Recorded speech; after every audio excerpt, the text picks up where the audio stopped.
لا إله إلا الله لا إله إلا الله ما لنا رب سوى. السلام عليكم ورحمة الله وبركاته. الحمد لله الذي نزل الفرقان على عبده ليكون للعالمين بشيرا ونذيرا. أشهد أن لا إله إلا الله وحده لا شريك له، وأشهد أن محمدا عبده ورسوله لا نبي بعده. Alhamdulillah, ikhwati fillah. Pada episode sebelumnya kita telah belajar makharijul huruf secara umum. Ada jauf atau rongga secara umum, ada halq tenggorokan, ada lisan itu lidah, ada khayshum, ada syafatain. Syafatain dan khayshum. Insyaallah sekarang kita masuk kepada makharijul khassah.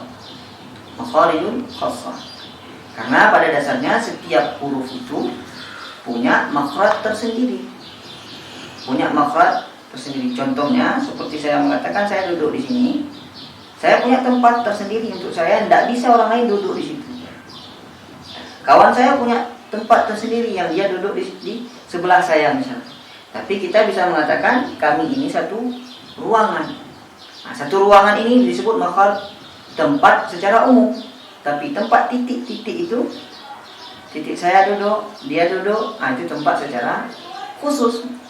Kita masuk kepada sekarang pembahasan tempat secara khusus. Di sini ada khilaf ulama. Dan semuanya khilaf ini adalah khilaful lafzi. Khilaful lafzi, tidak mengubah tempatnya. Contohnya misalnya kita mengatakan satu daerah. Satu daerah itu nanti dibagi menjadi 3 provinsi atau 3 kabupaten. Lama-kelamaan dibagi menjadi 5 kabupaten, 6 kabupaten, dan seterusnya. Tempatnya, pada hakikat tempatnya itu, tempatnya tidak akan berubah. Nama tempat kabupatennya saja itu yang dipilah-pilah. Begitu juga ini. Ada 3 khilaf, 3 pendapat tentang makharijul huruf secara khusus.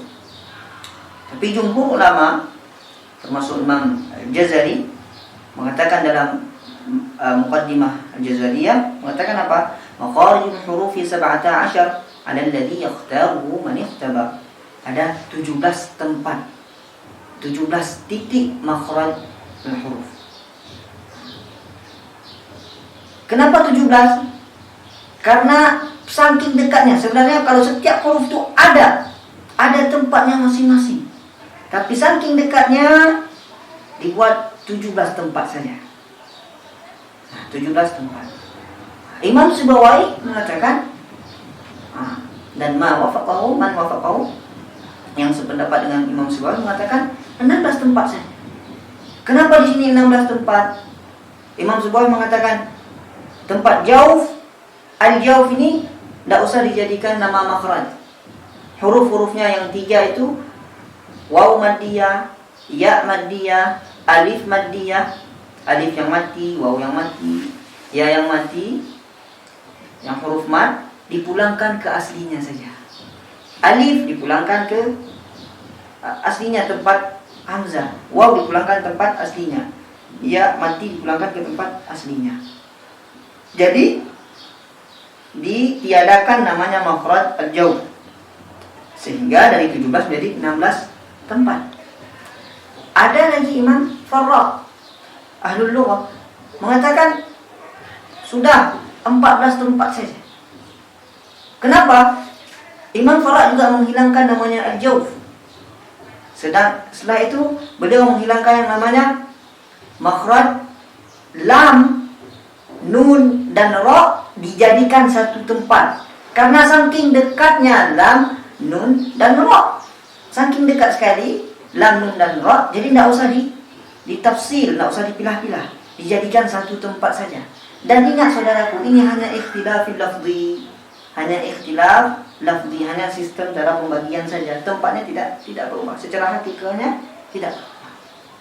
Nah, Dijadikanlah nun, ra dan lam satu tempat. Sehingga hilang lagi dua tempat. Tambah hilang satu tempat. 3 tempat dihilangkan. Jadi 14 tempat. Nah, di sini ada 3 khilafiyah.